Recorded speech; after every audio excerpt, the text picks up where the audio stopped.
up Minnesota, Slightly Stupid is coming to town with their unique blend of reggae, rock, and blues.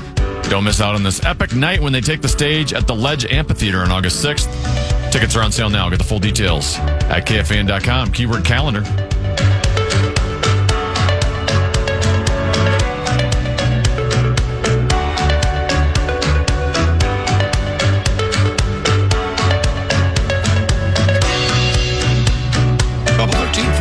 Pass here on the Common Man program.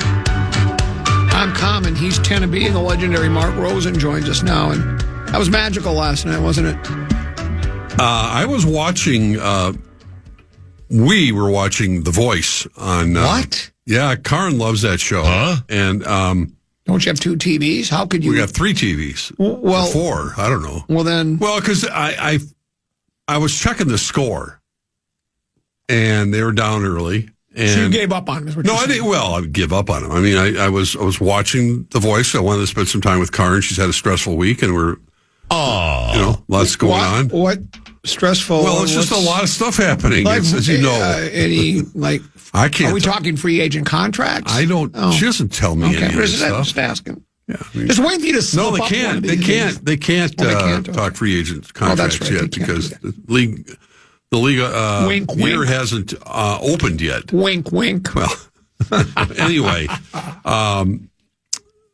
relaxing, watching it. I saw the Wolves were down by double digits, and I did flip over when they were still trailing by, I think, 18 or something. Well, I want to see how the kids are playing because I'll tell you. I'll say something. Maybe you'll think it's controversial or not. You've had your eye on these young kids for a long time. Well, I've talked about Jalen Clark for a while, but this is a better roster than they had a year ago when they went to the Western Conference Finals. It is? Yes, and it's not even close. Now, that's not to suggest I'm not saying they're going to get to the Western Conference Finals, so you know that, because the competition is tough. But if you look at the roster from a year ago, and we know that there's a guy named Karl Anthony Towns, who unfortunately he's playing for him Bodega Cat. Bodega Cat, who can't beat either Cleveland or Boston, and their defense is horrific. It's even worse than ever. But I love Cat. I'm not throwing shade at him. But when you look at the players they had a year ago coming off the bench, I liked, Slomo offered what he could offer. Slomo was good. He was fun. But they had the Shake Miltons and the Wendell Moores and the Monte Morrises, the TJ Warren. I mean, they had some guys that were just Jordan McLaughlin, who played quite a bit. Compare that now when healthy, when they get Gobert back, when they get Randall back, when they get DiVincenzo back, which could be, I don't think they're going to play against the Lakers Thursday night. I think it's going to be incumbent upon Chris Finch it's going to be really, really interesting. You like this club, don't you? To see how he's going to use, because watching Terrence Shannon do at his, at an older rookie age of 23, 24 we call years him old. TS Jr. Yep. And obviously, watching the development, Jaden McDaniels is playing the best basketball of his life. Nickeil Alexander-Walker is playing outstanding basketball. These guys were not that, as impactful as they were. Dilly. Yeah, he's got moments, but he's young. Again, that's the thing where he's... The more you play him, the better they get? Well, maybe. But we'll see if the moment's too big. Naz Reid's obviously... I mean, you can tell he wants... Naz Reid. He's he's starting, yeah. Yeah, he's not. So I'm saying the roster is deeper, more talented than they were a year ago when they went to the Western Conference Finals. But, I mean, we all know it takes a whole lot of luck and good timing and good fortune. Do you think they're going to make the Western Conference Finals? I don't know. Tennessee. No. No, I want you to hit the bet. Oh, well. I thought me asking for my opinion. I mean, that's... Well, no, come on. I'm not going to make a straight-up bet. Well, I don't think there's any team they fear. I mean, there's no... They match up well against Denver. We've seen that this year. Well, that's when we have Bodega Cat. We are a different. Well, team. No, but this year even. They have. Yeah. Okay. Yeah. All right. I'm trying to think of Memphis is good. Ja Morant, and they have a good record. Obviously, we've seen. Do you think this is the best roster in the history of the Wolves franchise? What's that? Do you think it's the best roster in the history of the Wolves? I think it can be. Yeah. Man, they're underachieving right now. They're number 7 in the conference. Yeah, but they're playing. They're not better than MB3, by the way. Well, here's what happens. I think they're not. When you look at Garnett Sprewell, and Cassell, those three guys collectively were the best that they've had as a threesome. Now, the Wolves don't have, the three players to match, with Ant obviously leading the way. They don't have the Batman and Robin to him, but they have a deeper roster than they did. I mean, look at what happened in that year when Sam Cassell got hurt. Instead of Batman and Robin, can we start saying Cato and Green Hornet? I love that. Yeah, because everybody says Batman to Robin. They always do. Let's say Cato to the Green Hornet. All right, I'll go with that. Remember that show? Of course, I remember that show. Yeah, but when Freddie Hoiberg came in and played, but they missed. The reason I thought they lost to the Lakers in the Western Conference Finals was because Cassell got hurt, and they didn't have anybody to really back him up. Well, again, this team it's a deeper team. That's all I'll say. That not as talented. You're Tennessee, you know what the truth of the matter is? Yesterday, he was hoping they would get a 6 seed. One game, a great coming. They should never put themselves in a position to be down that much. And it happens in the NBA. Right, but I'm saying, they got way down and they got back. It's great. It's one game, and now you've got them competing for the Western Conference Finals where you were just hoping for no. And that's every fan. They all get that with these one game, and it was historic. No, I would have said this before last night's game. You did? I said I would have if you. If you think this is the most talented roster in the history of the franchise, you should be outraged every day on the air, saying how are they and where they are right now, and a chance of a play-in game with the most talented roster in the franchise's history. First of all, you should be outraged. They have the key people that have been hurt. They were playing their best basketball before they got hurt. Julius Randle was playing, who I was riding hard. I mean, he was not playing well. I thought they should have benched him. DiVincenzo was not off to a great start. They were getting used to a new roster. And Finch had not been playing. You couldn't find Terrence Shannon with a spotlight anywhere. He wasn't playing. Dillingham wasn't playing. I'm saying it's not. It's when you're peaking at the right time. It's not about. I'm not outraged about where they are right now because first of all, they are going to skate into the playoffs after they get through this week. They have the easiest schedule I think in the NBA after this weekend, and they will 100% get at the least the 6th spot. And the other teams have got gaudier records. That has nothing to do with how they're going to play in the playoffs. That's all I'm saying. Yeah, and last night does not mean they're going to play like that. No, it had nothing to do with last night. Okay. Listen, had they lost that game in overtime, I would have been saying the same thing today. Had they lost that game... So you're convinced they're going to do well in the playoffs, though earlier in this segment you said you would not commit to them getting the Western Conference Finals. No, I mean, that's just... Well, look, of course I'm not going to commit to it. I mean, because it's... Just those statements kind of counteract each other. No, they really don't. Because you're just trying to goad me into a bet.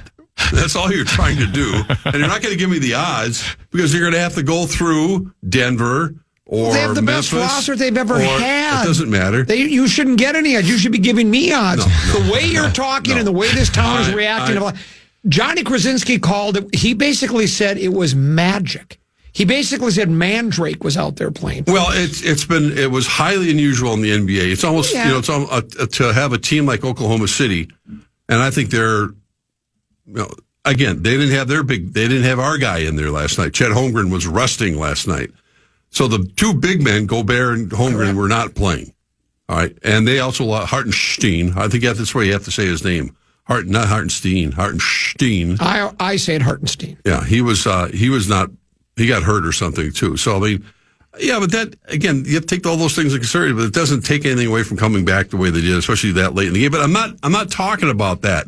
I'm just looking at their roster. I'm not discussing the amazing comeback they had last night. Ant came off, the injury, his calf, and came out and made the block of the year against, well, it was a great play, but Alexander that was a blunder. At that point, you don't throw it. You're right underneath the basket. You decide just throw a little, and then Ant just goes, I love that. Whack, knock it away. Yeah.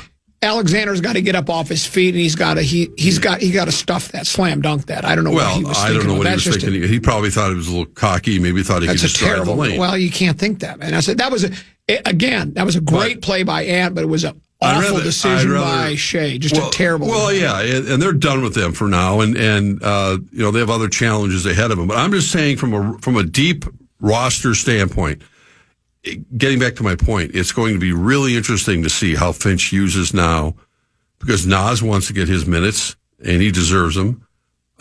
Terrence Shannon coming out of nowhere, and he still has a tendency to play out of control, but you got to play him more than just 3-4 minutes a game. What you're trying to say is we have too many players and not enough minutes. Well, right? No. Well, that's what you're saying. I think if Finch uses his team correctly, he's got an opportunity instead of just burying these guys on the bench. That's going to be up to him. He should have been doing that all year long. Well, what's that? He should have been doing that all year long. He shouldn't have. No, he should have been playing his players. Oh, no, you're right. You're right. I mean, every one of these coaches in the league has an 8 or 9 rotation, and they let the other guys just sit there. See what you got. But part of it is, Shannon was playing down in Iowa a little bit. In other sports sometimes, well, that's why look at the Twins situation. You got, or any major league team. You got your AA and AAA teams. One of them's in St. Paul. And some guys just maybe aren't ready. They're trying to work some things out. And I think some of the younger guys were working things out, to answer your question, Tenna, earlier in the year. I just think that they're gonna end up having an opportunity. That's all I'm gonna say. If they gotta get healthy. I think DiVincenzo's the key guy, because he can. Really? Yeah, I really do, because he can knock down 3-point shots. Which is unfortunately, and I'm saying unfortunately, as we see, for the basketball purists, is what the NBA game often just turns into. And that's what happened with, Oklahoma City hit all those 3-point. Caruso couldn't miss the other night at Target Center. Last night they missed those shots late. But when you take that many 3-pointers, some nights they're just not going to fall. But I think the Wolves have opportunities, especially with Shannon. Is the second seed still a possibility? No. Why? I don't think so. Because I think I got to look at the standings. Well, they're only 7 games out of the second seed, and they're going to skate. Well, I think rest they're going to run schedule. Off. How many games they have left? 19? Do they win 17? 20, do you think 20? I don't know. How many games they have left, Henry? Can you look? 23, if my math is correct. Do you think they go 21-2? I don't think so. No. They're going to skate. Well, no. It's an easy schedule. I think they lose to the Lakers this week. They could on Thursday night. Can it be? No, I said they could.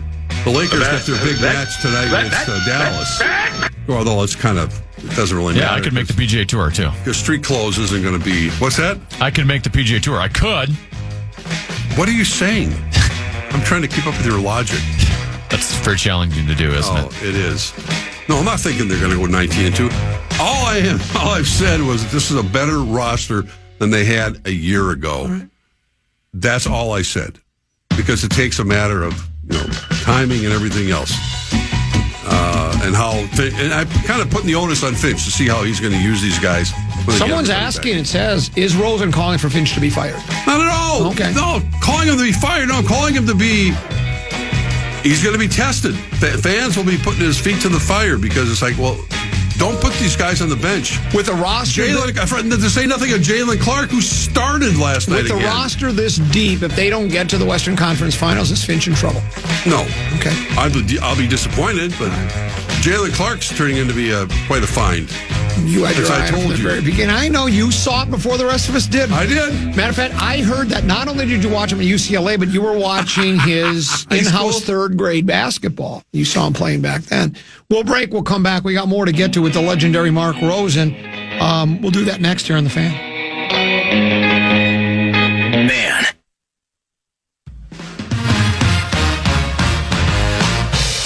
Country sensation Hardy is bringing the Jim Bob World Tour to Somerset Amphitheater.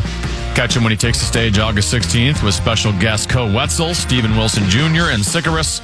Enter for your shot to win a pair of tickets on our contest page. That's KFAN.com. Keyword contest to enter.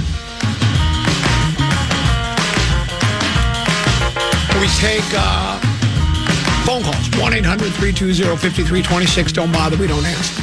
There's booth at KFAN.com, our email address. I never check it anymore. Then there's the KFAN Talkback, which we use sparingly, but that's where you go to the iHeartRadio app, search stations, find the fan, click the microphone icon, 30 seconds or less to deliver us an audio message.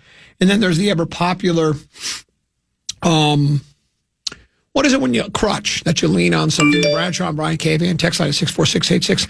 This one says, your options tend to be, you ready? Yeah. Krasinski, Jim Peterson, Kevin Lynch, Marnie Gellner. The question, who did Rosen steal his "this is the best Wolves roster" take from? How original. Go ahead, say what you always say. Larry Mondello guy. Okay, Larry Mondello guy. Yeah. Well, Larry Mondello guy. Who do you think he took that one from, 10 to B? Larry Mondello guy. Is he still doing stand-up? Matter of fact, I was going to invite you to do a guest set with Larry Mandela Really? Guy, myself, That would be and something. Meat Sauce Friday night at Forgotten Star. Oh, geez, I got to sort my socks. Why don't you come down and do a guest set? Just do I 10 minutes, know. work on your craft a little bit. You're a good stand-up. No, I can't. Let me just check my schedule. Put $1.25 in your pocket. Why? We'll put $1.25 in your pocket. I'm going to see Jim Gaffigan on Saturday, so I'm seeing a real comedian. Larry Mondello Guy has been described as a fat Jim Gaffigan. in case you're wondering. He's in town for like 4 nights, I think. Jim Gaffigan's adding shows. Meat Sauce and I are canceling shows. You're not canceling. No, we added a new one. More on that Good. later. We're going to be right. out in the west part of town. Yeah. Oh, Just good for added. you. We just inked the deal today. There are still people that love seeing us work. Well, I don't blame him. I've been part of it, so They love to see us work. Do either of you guys watch? Is it the TGL? I've seen highlights. I watched a couple of them. Yeah, the golf bit. Yeah, the indoor golf. Yeah, the only time I've seen it is when they show highlights of it. You know, I'm not really into Tiger's watching. sitting out, and I understand why. His mother died, and it's still on his mind, right? So that's why he's going to step out. But it's the headline that gets me. Why Tiger is sitting out the critical TGL match. There's nothing critical about TGL golf. I literally saw a promo There's with them. absolutely nothing critical about TGL golf. Do you know why it was created? Was Rory McIlroy and Tiger? No, it's created so Tiger has somewhere to play because right now he can't walk 18 holes. Correct. And he can't do it day after day. So he still wants to be in the limelight. The networks want him to be in the limelight. Sure. He's still, even when he doesn't play, he's probably still the most popular golfer in the world. That's all this was created for. And if you enjoy it, I'm not saying you can't enjoy it and like it. I've enjoyed it when I watched it. Tenneby likes it. Well, It I does just saw a nothing for me. promo with Tiger's picture on it saying he was playing in the next match. Well, and this story dated 24th says he's not. Oh, okay. Well, maybe they changed. They showed the video. Tanner, you probably saw it when he got clubbed wrong. got clubbed wrong. Yeah, he heard 99 instead of 199. Right. So he hit a little pitching wedge or something, and Whoa. But he's hitting it into a screen, right? right. Yes, but he hit a 99-yard shot when he needed to hit a 199. Everybody went crazy. They were just laughing at him. You know, to see Tiger. There was a good comeback last night. The team that was down 4-0 came back and won 5-4 in overtime. Wow, you were watching it. I saw the highlights of it. Oh, the highlights. Yeah. Yeah, it was Morikawa and Finau's team. Okay. Yeah, I did see part of that, but I wasn't really paying attention who won. So. All I know, it's a critical match tonight in TGL. All right. I enjoy it. It's not must-watch television for me, but I would choose it over a lot of other stuff that's on television. I think it's fun. It's different. More than the Rockford It's the Files? best. Yes, I would take it over the Rockford Files. I enjoyed watching. Would you call tonight's match critical? I'm not up to date on what the I know last night, like, the team needed a win to get in the playoffs. I'm assuming it must be a match tonight to get into the playoffs, I'm guessing. I guess my whole point is there's nothing to do with TGL that's critical. No, there's not. It's a made I for watched television. the end of the Mexican Open or whatever the other day, and there are 2 guys I obviously never heard of, and one who You've not heard of Potgieter? No. Oh my gosh, he's the longest hitter on the PGA. He's 20 years old. He looks like a young lumpy. He's like from Tim Herron. He's from South Africa. Yeah. I have not heard of him. He's been working under the tutelage of Ernie Els, another South African. Right. He is the longest hitter on the PGA Tour already at 20 years of age. Crazy. The guy he was playing, the Campbell character. He was a longtime Corn Ferry guy. He finally got on tour. Right. He was there for a number of years and then lost his card again. And I think he got it in 2014 or something. Lost it in 2017. Finally got it back. Oh man, what a moment! He had one of the greatest bounces in the history of golf when he blocked it out of bounds. It looked like it was going out of bounds. It hits a tree, comes back, and he goes on to win the game. Yeah, extra. Yeah, it was a cool thing. So now, as you talked, he gets his card. He gets exemptions. Well, he has he gets exemptions into the Masters, et cetera, et cetera. It was fun to watch. Instead of the usual suspects, it was fun to watch a couple guys I hadn't heard of, and obviously you knew about the the big hitter from South Africa. What I miss more than anything is watching DeChambeau blast shots into the woods. That's what I miss. Isolated camera. I came up with that idea. Well, maybe they'll have that again. I miss that for the Masters. It just doesn't. How about the Wild? They lose Eck now for a while. I heard Tenna mention that. What happened to him? Got hurt in practice, or it was after You've practice. You've got to be kidding me! I think he was playing in the Four Nations thing. I think that's where he got. That'd be my guess. I shouldn't make statements like that when I don't know, but I would be willing to guess. Yeah, that's all they need. Yeah, it's I don't know. They don't. Of course, they don't tell you what happened. It's lower body injury. But I mean, Kaprizov's out probably until the playoffs. I mean, if they get in, and they keep pushing it back, and we don't even know what was wrong with him. No, they had the surgery, but he's not anywhere near close to returning. So as Tennis said, fortunately they've built up some equity and have some room for error, but they're going to have to play their butts off just to win close games. It was quite a comeback against Detroit the other day. When they were down and came back, and Marco Rossi got that fanned on it, but got the winning goal overtime. So they got to find a way to play again tonight. Yeah, they do indeed. Yep. Let's do this. Let's go as we go to break. Let's give away our final pair of tickets. This is special. It's a special Friday night at Forgotten Star. Common Man, Meat Sauce, Larry Mondello Guy, and maybe a guest slot appearance at the legendary Mark Rosen. No, I'm not going to be there. What? No, I'm not. You can't tell me. How about you and Karn both? You guys do a Stiller and Mira kind of a thing. Do you think she'd be interested? I don't think she would. No. She's got a great sense of humor. I know she's does. Very witty, very well spoke.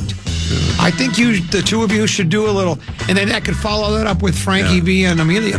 Yeah. Well, he's studying very hard. I thought, when's he making his debut? He's out of town right now. Yeah. Let's give away a pair of tickets to Flop, Sweat, and Tears. We're at Forgotten Star Brewing in Fridley. Your ticket includes your first beer for free. You can get your tickets at ForgottenStarBrewing.com. That's ForgottenStarBrewing.com. But you can win a pair of tickets right now by being the 11th caller at 1-800-320-5326. 1-800-320-5326. 11th caller is a winner of Flop, Sweat, and Tears tour tickets this Friday night at Forgotten Star from everyone at Forgotten Star, from Meat Sauce and Common and everybody here at the Fan.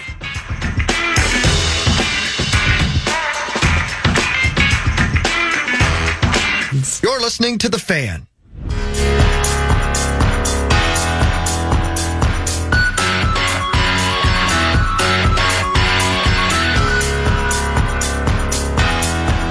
Here we be, final segment of today's Tuesday show. Tomorrow, again, we start at 1 o'clock.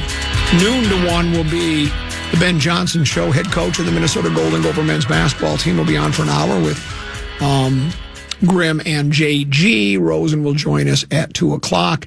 The last time I went out to a movie at a movie theater that wasn't a children's, a animated movie like Kung Fu Panda. We went last summer, my two boys and my wife and I went to see Kung Fu Panda 4. Before that, it was 2001 when I saw A Beautiful Mind. I thought you were going to tell me the movie was 2001. No, it was back in 2001. Okay. Are you kidding? Until Saturday, I went to the Invergrove Theater to see A Complete Unknown, because both you and Greg Swedberg spoke highly of the movie, and I said, I've always been a Dylan guy, so I'll go see it. That's what I saw the movie, and I enjoyed it. I thought it was fine. I thought it was good. It wasn't the greatest movie I ever saw, but I did enjoy it very much. Chalamet won the SAG award, which is kind of an upset. Did you vote? Aren't you a SAG member? I am a SAG member, but I did not get a vote. Why? I don't know. My brother gets a vote. Yeah. And I haven't seen that many of the Oscar now. I think the Oscars are this Sunday night. Are you seeing fewer movies than you did in the past? There's a couple I want to see, but because I remember there was a time it would seem like you were every other day you were going over there to, what's that one over there? Well, I go to West End. West End movie theater to go see a movie. No, it's something else. That was kind of my, I have a routine. Even when I was at Channel 4, Wednesdays. I'm still, as you are, to a great extent, as you see, I still like the hard copy of the newspaper. Right. And I thought Wednesdays was always the big, preview of what's going to be coming up this weekend. Otherwise, eventually check online and kind of make my game plan for when we go into the movies on Friday night for the most part, or Saturday. But I'd go almost, if not every week, every other week. And that changed during COVID, of course. Mm-hmm. And ever since then, I think it's just been then, more and more of these movies end up on, you have to ask They're the question. streaming so quickly. Is it on, how do I watch it? Oh, it's on Hulu. Oh, okay. Well, I'd rather watch it on the big screen, but I did the same thing as you did. Obviously, a week ago, we went to see the St. Anthony, Maine, which I like those theaters over there, and saw the Dylan movie, and now honestly, it did. And you talked about it. It did make me purchase tickets to go to Mankato, right? To go watch the man. I know he's 83. Well, that's what I said yesterday. I said you were very excited about seeing him because I thought the same thing when I saw the movie. The one thing, when I watch biographical movies where it's about a real person, right?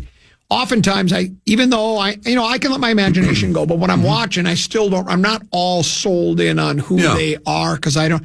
But there were moments you're looking at it and I'm thinking, I forget, that's not Dylan, that's an actor because it was that great of a performance. He spent 6 years of his life doing it. He's only 29 years old. And it was, and to see that, it's not Dylan, but to see the early Dylan and how that whole era when he was first getting started, the civil rights and the Kennedy assassination, and going from the whole movie is based on when he decided to go from a folk to play electric guitar, and nobody was really receptive of it, including Pete Seeger, if you believe. And I don't know, much of the movie I think is embellished a little bit. They even said that, but that's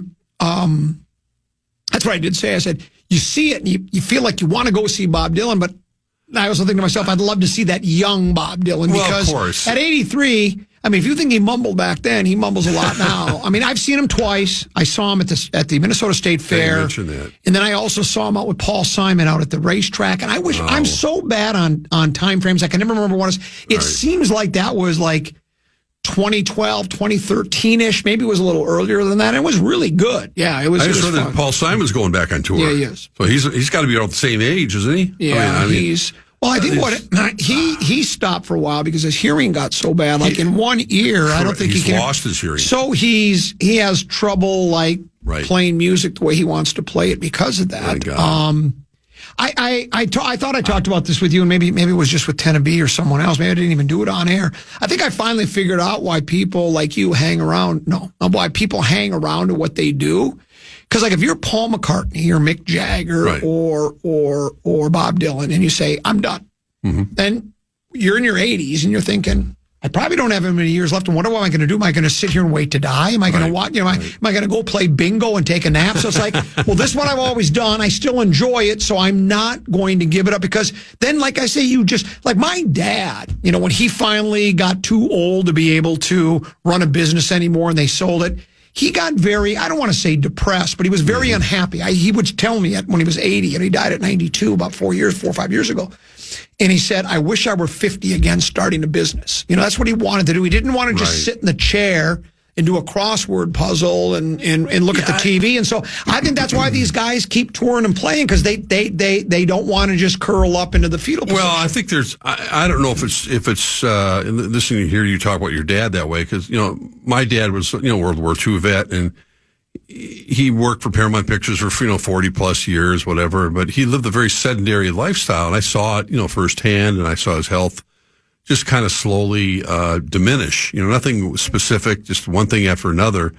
And, it kind of was a wake-up call a little bit to say, well, he didn't, they didn't believe in, I was saying exercise. When he exercised by mowing the lawn and doing a couple other things, but they didn't have, workout facilities. They didn't have, nobody talked about eating correctly or whatever it might be. Right. Smoking wasn't considered. No, he was smoked cigar. He had quit smoking after the war, but cigarettes anyway. But you kind of learn from that, and you go, well, yeah. It's just we have opportunities now to not just to stay vital, whatever it is that you like doing. I've cut back my schedule in a lot of ways, and enjoying my life a lot more than I ever have, and you're stronger now at 73 than 45, so you got that going. Well, I do you. work out a lot. I like it. It's important, but that's part of it because is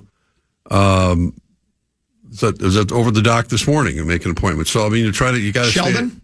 Well, I didn't see Sheldon today. Just had some blood work. The old blood work done.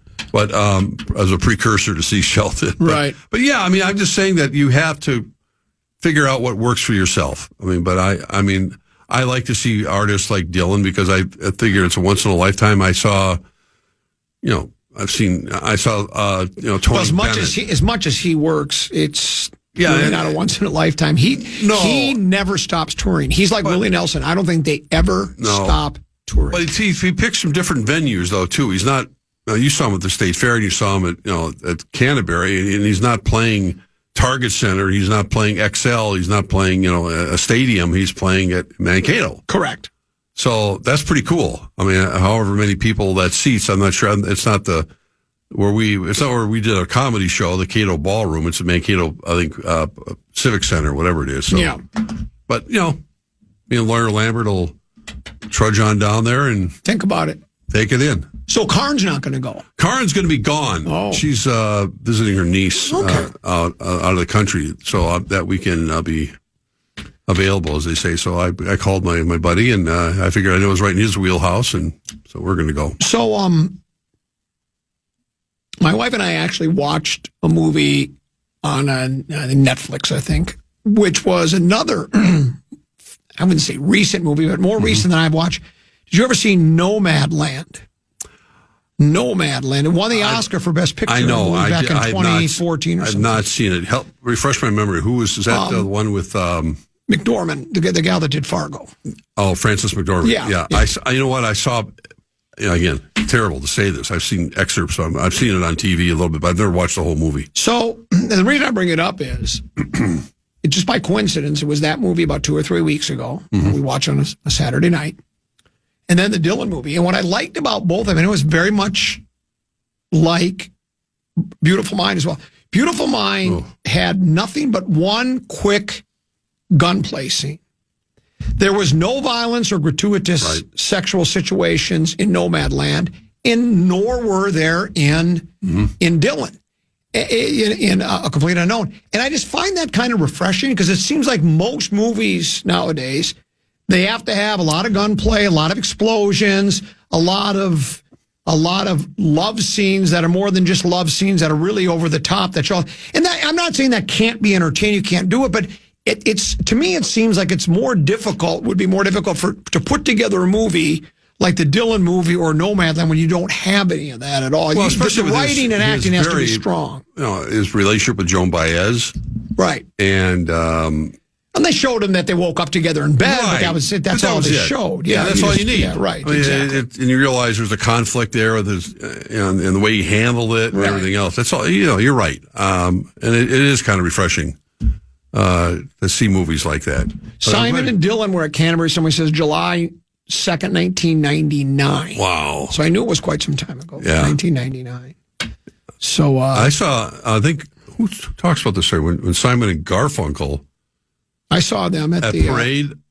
Didn't you talk about that? I saw them at Parade. Yeah, I saw them. I was at that concert. Yeah, I was at Parade Stadium. We crashed the gate to get into that one. That's the story. We did not have any tickets for that, so we hopped up. My buddy and I hopped up on the top of a school bus that was outside, so we could, and we still couldn't really see inside, but you could see better anyway. You could get a glimpse of the stage, and then we went up to one of the entries and exits, and somebody was coming out, and we said, "Hey, can we have your ticket stubs?" I said, "Sure," because we thought we could use those to get in. But at that point, no one was guarded because it was like there's 20 minutes left in the concert, so they just let us go in, so we were able to go. And then I saw Simon and Garfunkel when they were over at the old.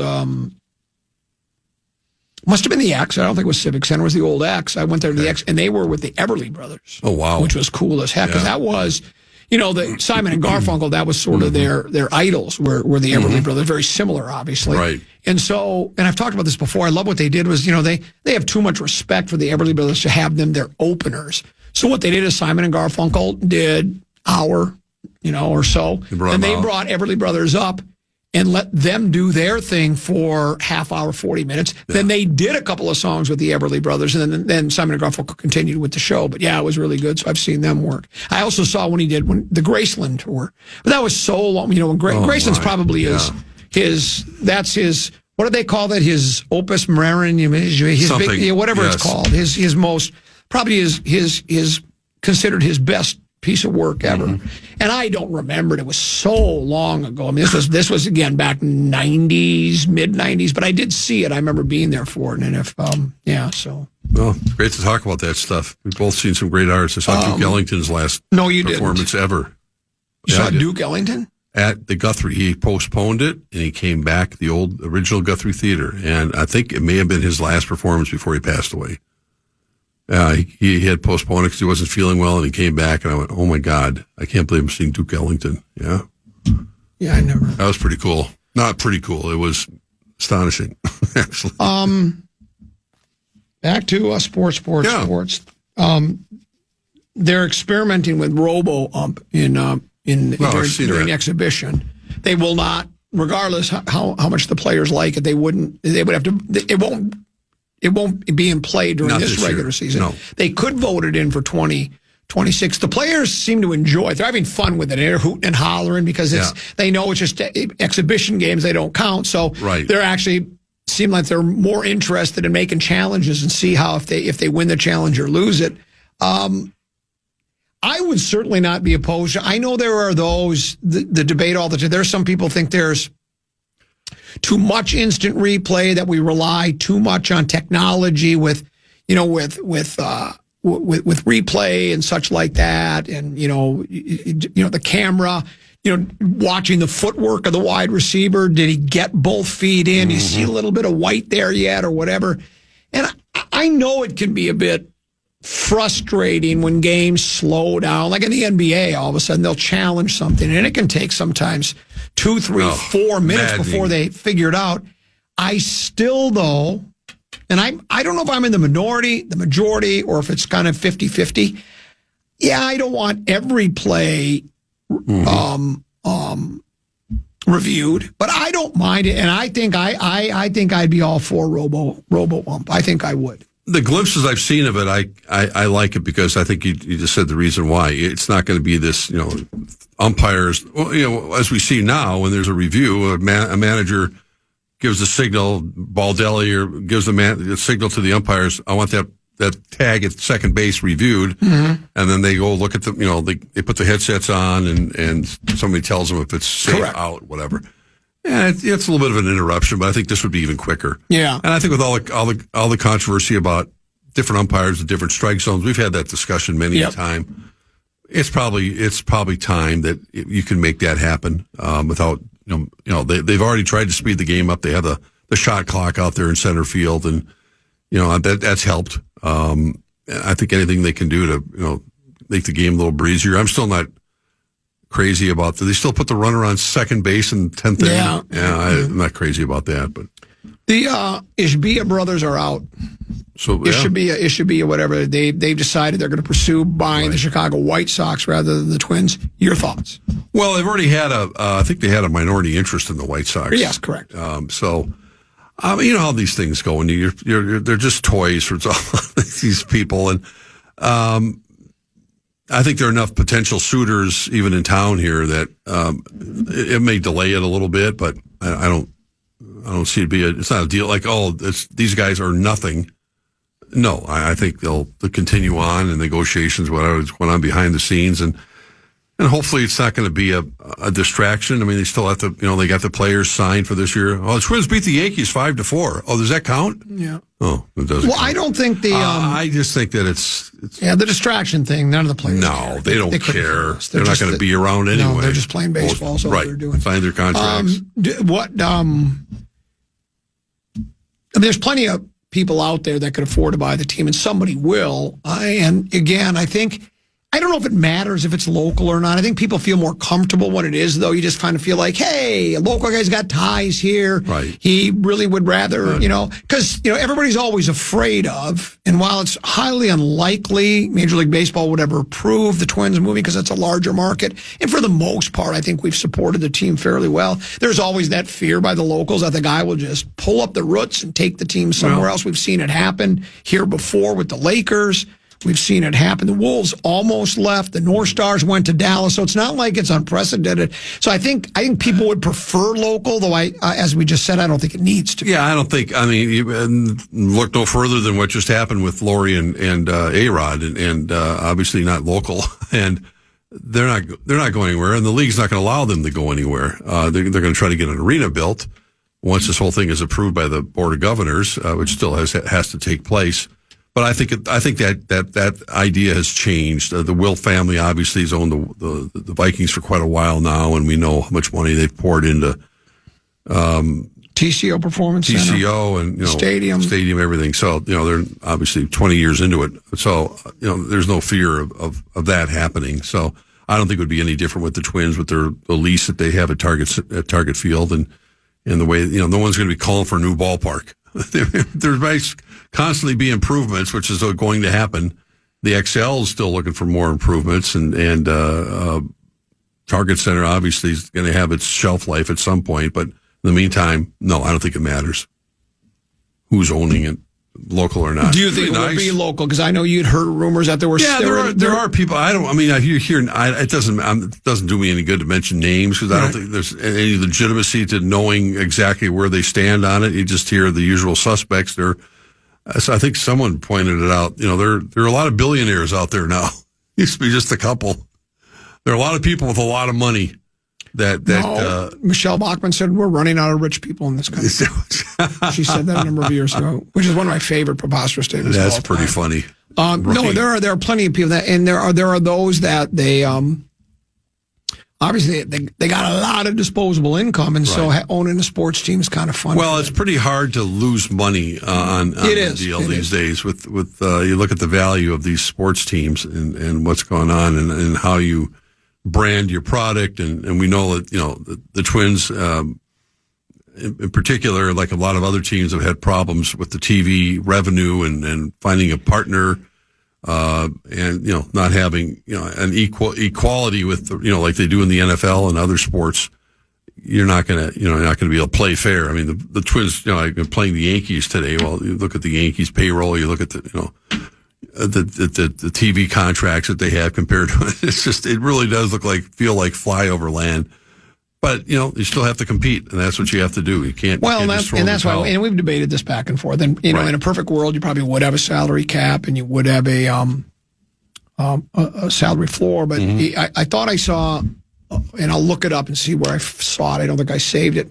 Somebody said over the past 20 years or so, there have been a larger variety of World Series champions in baseball than there have been in the other sports. In other words, we've had more repeat champions like in football and hockey and basketball and such like that. In other words, even though those are salary cap leagues and it's supposed to be all make parity, Major League Baseball, if this was accurate, and I'll look it up again, there are the winners have been way more spread out, and you don't even have a salary cap. It doesn't seem like it would be the case. That's correct. That's because it's harder for individuals to carry the load in that sport, as opposed to basketball or even football with the quarterback. Let's do this again tomorrow, 2:00. I look forward to it. Yeah, would like to see you then. Tennessee, thanks for having me. Hey, great job. You as well. We enjoyed our visit with you today. We're back tomorrow at 1:00. Ben Johnson Show at 12 noon. Big Ticket, JG, they're next right here on The Fan. Until we meet again. Adios, au revoir, auf Wiedersehen. Good night. Good morning, good afternoon, and good night, Minnesota! Good night, folks. And good night, Mrs. Calabash. Wherever you are. I'm a fraud. Yes. Listen back to any of Common Man's programs by podcasting on the iHeartRadio app or KFAN.com.